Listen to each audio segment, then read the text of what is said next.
Warning, this video may contain spoilers. You dive in. Yes, it's called swimming. I don't believe you.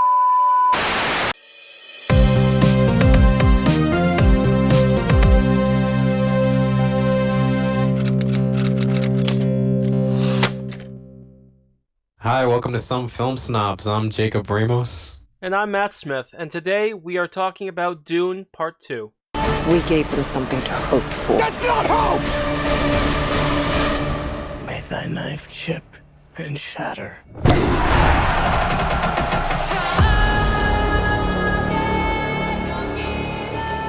So, Jacob, it has been Yes. eternity.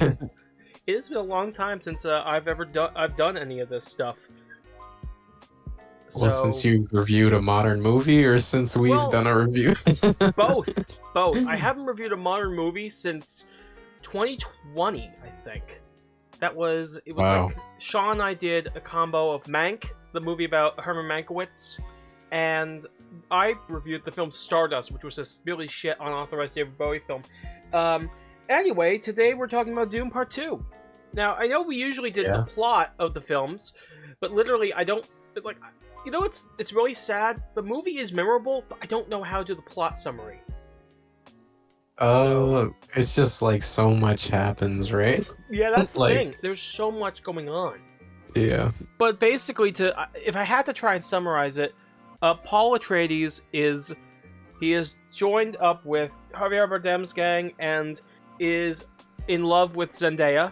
Well, not right away, but No, it just true. pretty much Yeah. picks up right where the first one ended, Mhm. where he had just finished his like trial by combat, his his duel, trial by and combat. Yeah. and they're trying to get back to, I guess, like some sort of civilization of Exactly. the They're trying to reclaim what was theirs. Yep. Yeah. And there's also the Emperor, played by Christopher Walken, which was a great choice. He did like I was like always every time I see Christopher Walken, I like expect the like King of New York shtick. I have not seen King of New York. You've not seen it? No, I haven't. Oh.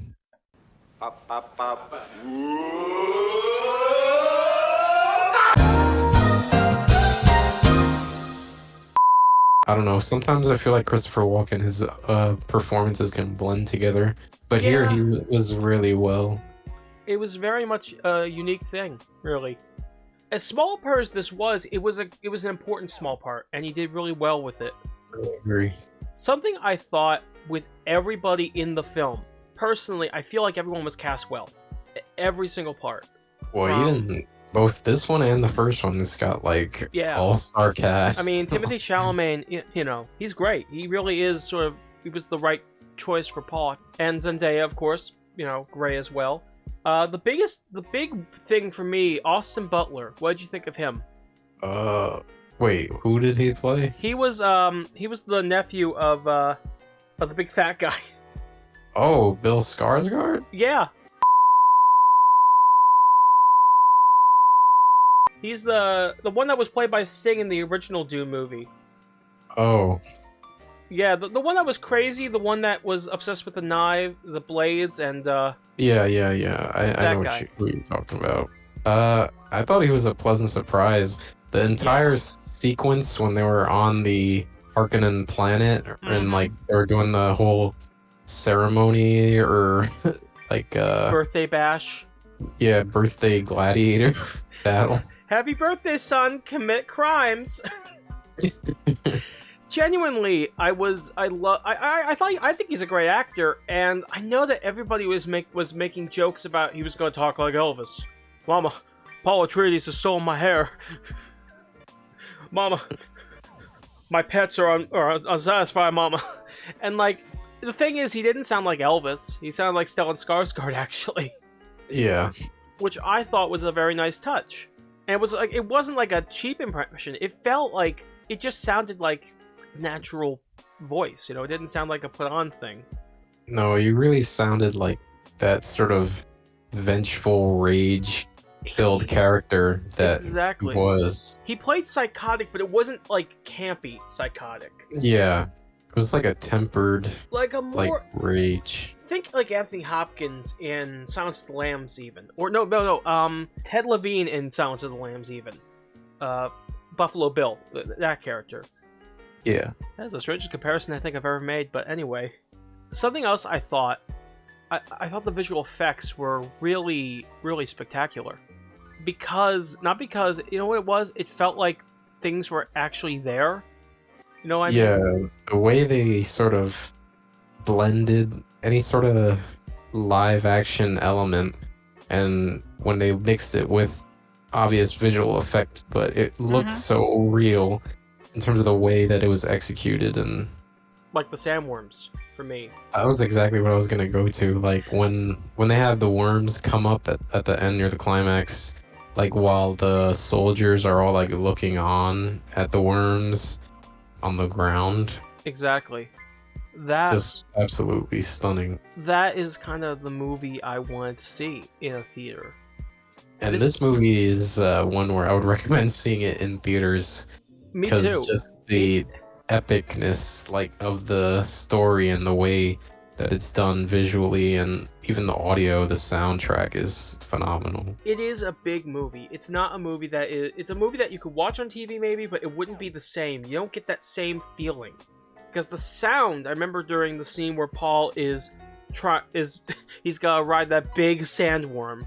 I could feel the vibrations through the chair, through my popcorn bucket. That's kind of how big the sound is.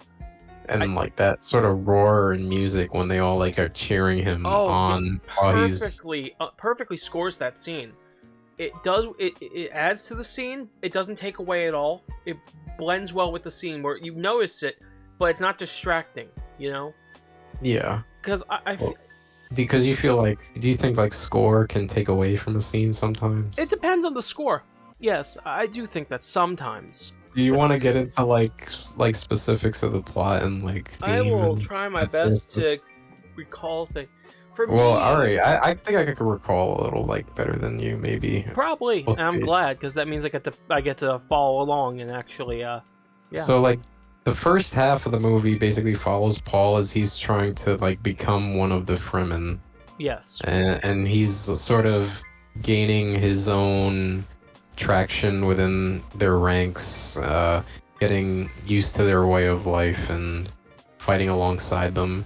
And then the film also balances also with the subplot of his mother, who to become like to help him, I guess, with this prophecy stuff. Yeah. That's the part where I was like, but yeah.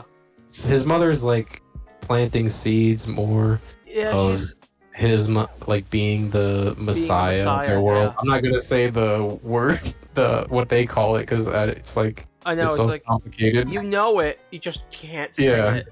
Yeah, but I know they're Messiah. I was interested in that. I like that whole dealing with the Messiah thing. That was what I thought was interesting. It gives it a new angle to the genre that is not really there, like where I feel like in a lot of other like sci-fi or like political things, it sort of just focuses on the backdoor moves and the action. The action. This was like focusing on the human element and the sort of faith element as well to some extent. And there were those shots like where Paul is walking through. Sorry, what? No, strong faith element and focusing on like the impact of the grandness of these types of events would have. Feel the impact Paul has on this group, because there were that one really that beautiful wide shot where he's in a massive crowd of people. You know, not even pushing. They're parting ways for him almost, and you could see him move through the crowd. That was like a one wide shot. It's overhead shot of the crowd. I think I know what shot you're talking about. It's like you can feel the power he has just there. You can sense that he's got something, even if he doesn't know it. He's got power. And then there's a scene, I think towards the middle, when he goes into the I'll say temple. I may be wrong, but you know, right about the point where it's right after Josh Brolin's kind of joined in, and they've gone south, and it's right after he's gotten up, after he's recovered from drinking the like worm, water of life, the worm water of poison, life, yeah, whatever. and got a vision of Anya Taylor-Joy as his. Which I assume is his sister, sister. aged up. I figured that was it, because of the fact she called him Paul, brother. It just seemed like that's what they were going for. She called him brother in the scene? I believe so, yeah. Okay, because if she did, I guess that did confirm it. I thought I was just assuming that it was her sister. His sister. Even if I'm assuming more confidently, because it's just what I got out of it. And I was talking about that scene. It was after all that stuff when they're all kind of not in prayer, but they're waiting for the Messiah to come in, and they have that whole thing, and he does that big speech. And Timothée Chalamet really captures sort of a leader quality, like a big leader quality there, like almost like a minister in a way. He really sort of sold it, and Exactly. the way he like expresses like his ways of like how he could see the future and into people's memories, I guess, is when he started talking about that guy's grandmother.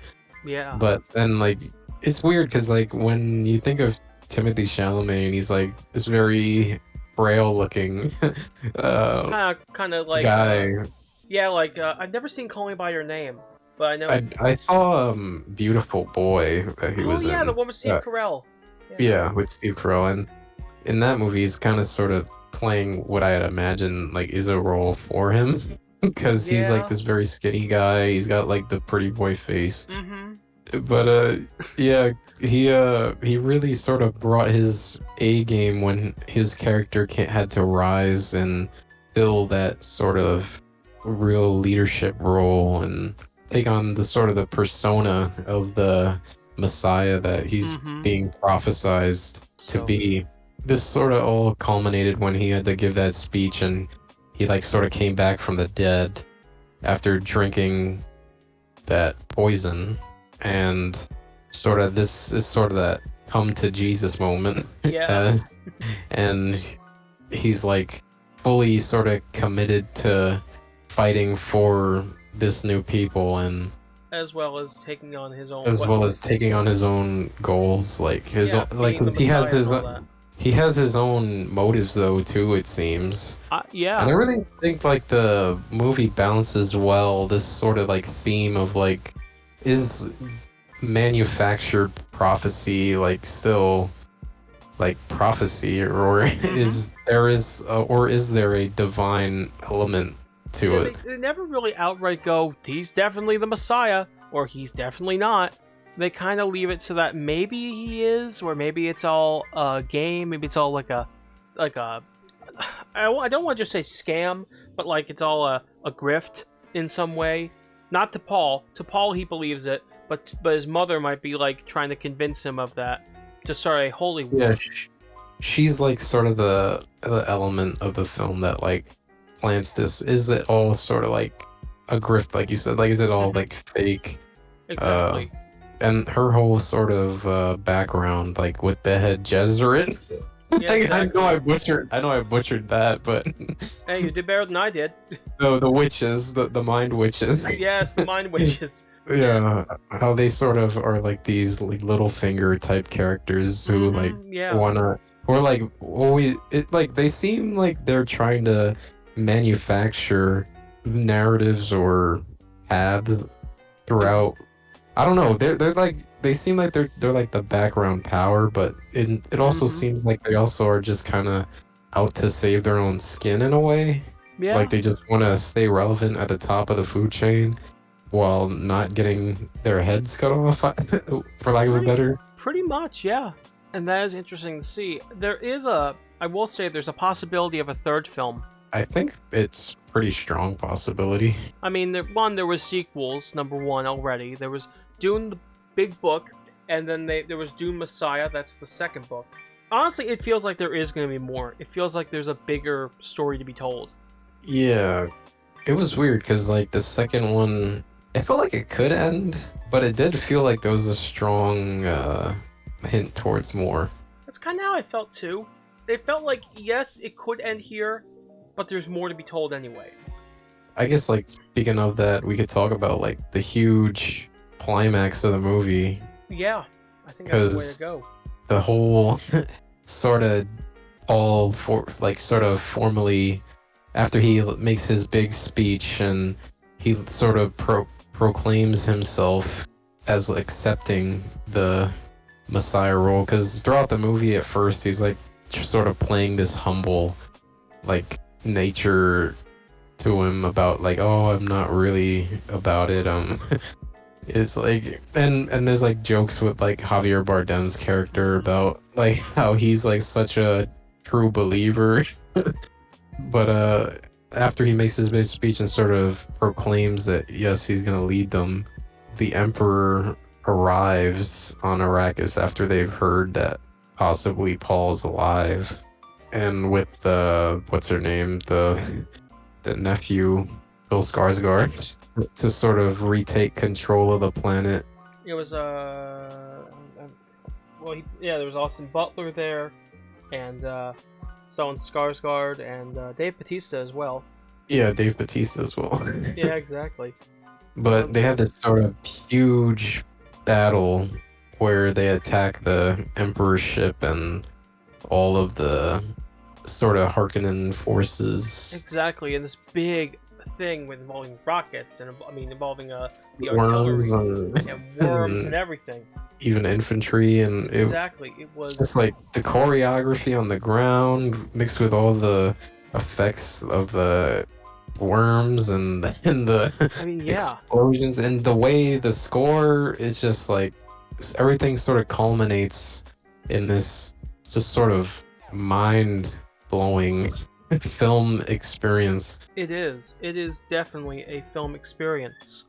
And it was like after the movie, it used to be me, like, who was the doomer of the trio back when we were always doing it. And cinema is not dead. Cinema is dead. Cinema's not alive. dead. Cinema's back. You know, before we move on, honestly, I'd like to talk quickly about the romance between Timothée Chalamet as Paul and Zendaya as Chani. But yeah, that romance. What do you think of it?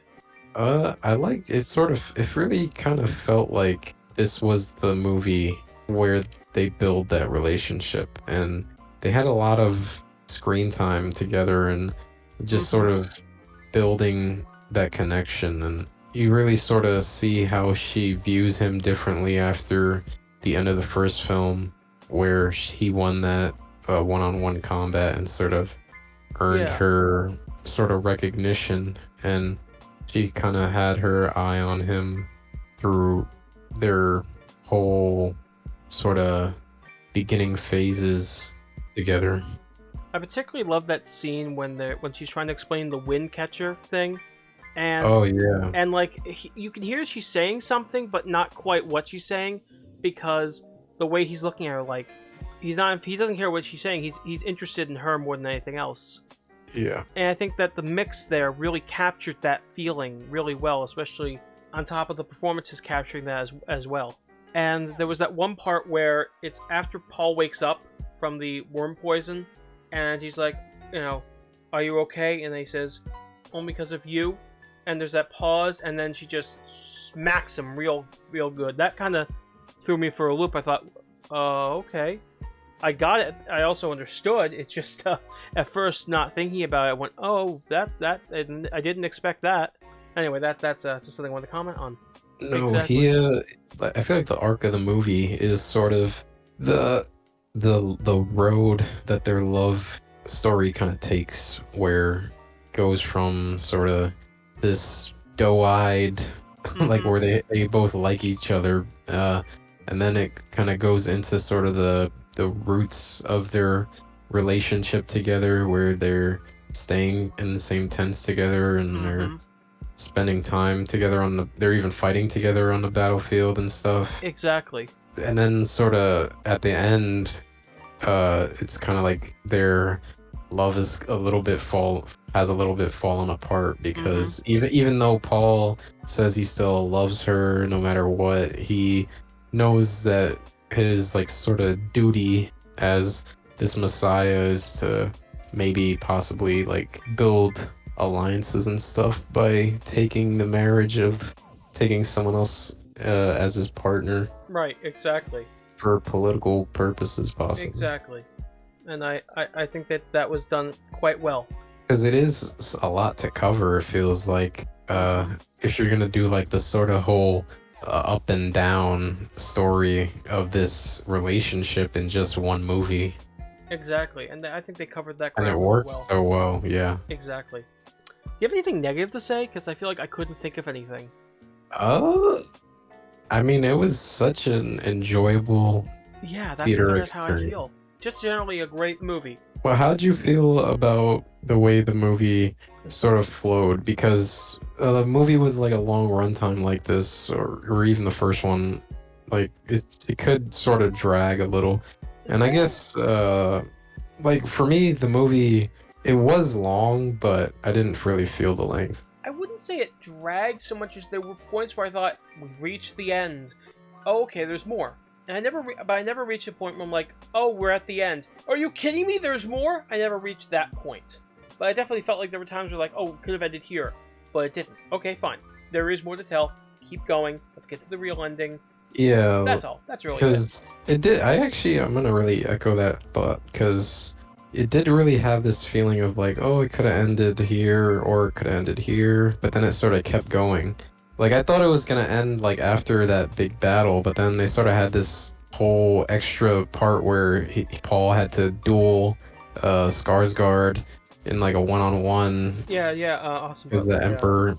Yeah, and after that is pretty much where the movie ends. But Yeah, because like I guess to go on a tangent for go me, ahead. Go. like with the Batman, the Robert Pattinson, the Batman. Mm-hmm. Like that movie, I felt its long run time.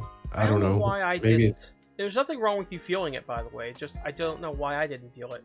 but with this movie and even the first Dune movie, I did not feel the length at all. For the most part, I didn't either. And you know, I didn't feel the length in Oppenheimer either. Oh, Oppenheimer, the Yeah. the 3-hour panic attack. Yeah, exactly. Somehow I didn't. I think I was too focused on panicking to notice the runtime. I was too focused on the fact that literally the thing that the one quote people know from Oppenheimer, "I am now become death, destroyer of worlds," is said while he's having sex with Florence Pugh, which was certainly not something I expected to see in the movie. That's it. I just wanted to get that out of the way.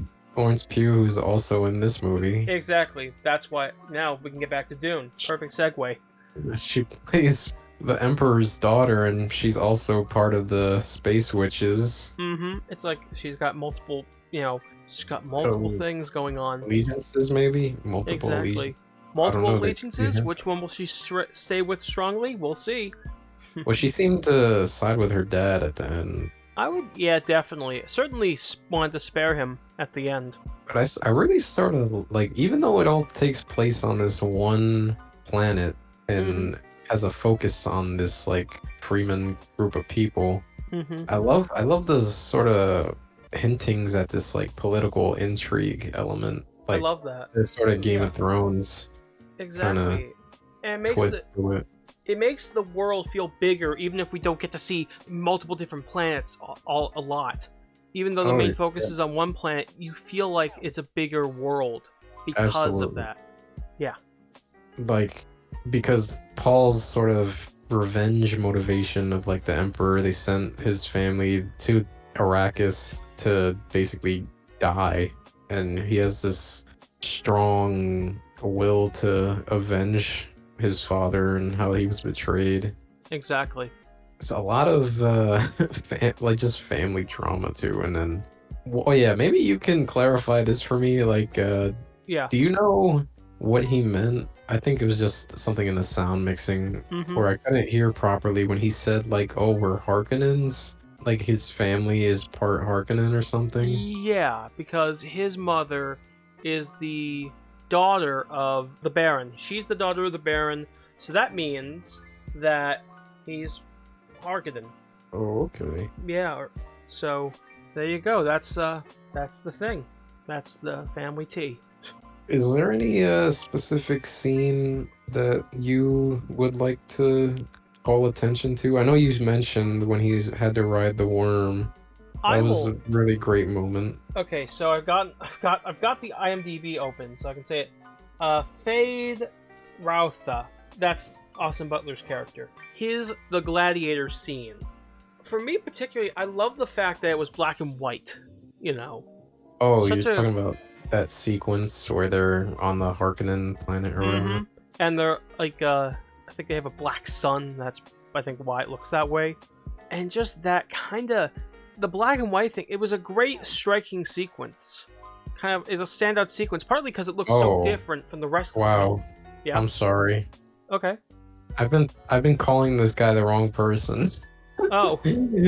Austin Butler is his name. Why did I think he looks like Bill Skarsgård? Well, I mean, they might have made him up to look more, but I can kind of see it actually. So that would have been interesting, but still. Oh yeah, I got that mixed up real bad. It's okay. Sorry. No wonder I was confused by who you were talking about before. I'm like, yeah, I know we were talking about the same character, but I was like, I thought this guy was Bill Skarsgård the whole time. Well, that's a good thing because he was supposed to be related. The character was supposed to be related, so hey, that's not a bad thing. So yeah, the choreography of the fight I think is a big reason why it works so well. In general, the fight choreography is it's clear. It doesn't feel like it feels like they actually choreographed the fights, you know, as opposed to okay, we'll shoot it on the day. Don't worry about it. It felt like they had a vision for what they wanted to do. And I like the use of black. I like that it was black and white. I mean, it gave it a different, unique look, and that's really the big thing for me. That's really about it on that front. I don't know. Sometimes I feel like it can be hard to talk about good movies. Oh, I know. It's easier to talk about bad movies. I would know. I've done so many of those. I do appreciate that there's actual. It feels like there's actual stakes in this world. Because like danger feels real, even like when it involves like a main character, and exactly. And I always appreciate that in a story because sometimes you can feel like there's a lot of plot armor for like characters feel like not like they're not in the actual situation. They're danger indestructible, in it. basically. Yeah, exactly. Whereas this, like we said earlier, like there's that strong human element even to the consequences and stakes in the movie. Exactly. It feels like there are actual stakes. And I don't have any specific films in mind, but there are a lot of films that don't have any kind of stakes. You know, like Jungle Cruise. Jungle Cruise is a great example of that, for me personally. You know what made me think of it? Because The Rock's in it, and The Rock is this guy who can't lose, and it's boring. Because if he can't lose, then who cares? If he can lose but doesn't, there's more stakes then. Because if he can lose, you're anxious to see, oh, well, will he win? Will he win? And when he does, it's more exciting than when it's in his contract that he can't lose a fight. It's like, oh, okay, whatever. That's the best example I got. Whereas with Dune, it feels like Paul could lose. Something bad could happen. He could die at any moment. Yeah, and I think it works like that because there's that strong sort of like seesaw balancing of like, is this a real prophecy or is it all fake? Like exactly. I don't know. Even though it seems like with the way the movie goes, it seems like it possibly is real, but it still is like unsure even by the end. It lets you decide. Yeah, but yeah, I guess we can get into final thoughts. All right. It was very enjoyable, but I guess what are your final thoughts on the movie? For me, it was like seeing Star Wars for the first time. What I mean is, it's like seeing sort of this big cultural moment as it's happening, as opposed to hearing about it later, or like seeing the Avengers for the first time. It is that kind of big cultural moment, and it is worth seeing in theaters. All the characters are great. The cast are all perfect in their parts, and they play their characters well, and they're well written too. And the action's great. It is very clear to understand. It doesn't feel like you can't really get so lost in the action. There are clear stakes as well, and it feels as though anything could happen. Like, it doesn't feel like outcomes are determined and are set in stone. It feels like one thing could shift out of place and it all falls apart, which is important. And Austin Butler, of course, particularly was great. doing a stand-up performance, and I love the look of his big gladiator battle. That was beautiful, and Yeah, that all part the was visuals. beautifully stuff. It was like watching a modern Lawrence of Arabia in places. So that's what I say. Very well said. Thank you. I mean, I really, like you said, it feels like you're sort of in the moment of another sort of big cultural, like pop culture event. It's like you said, this, I feel like you put it so well. It's like Star Wars all over again, or like a Marvel. Well, I think this is way better than Marvel, It's like considering classic Marvel. my opinions. Yeah, Like- it's like Phase 1 or something. Mhm. Like, really, you're really witnessing, like, wow, this is something fresh and it's exciting. And the quality of storytelling is just unmatched. I mean, Denis Villeneuve is an expert in his craft. I mean, he's like, I've only seen I've only seen the Dune movies, and I will say yes. I want to see his other films now more than ever, especially because of this one. so I guess I would say thumbs up. Check it out in theaters if you can. Thumbs up. See it in theaters. I agree. So until next time, whenever that is, we will see you then. Yep, see you guys. Have a good one. Peace.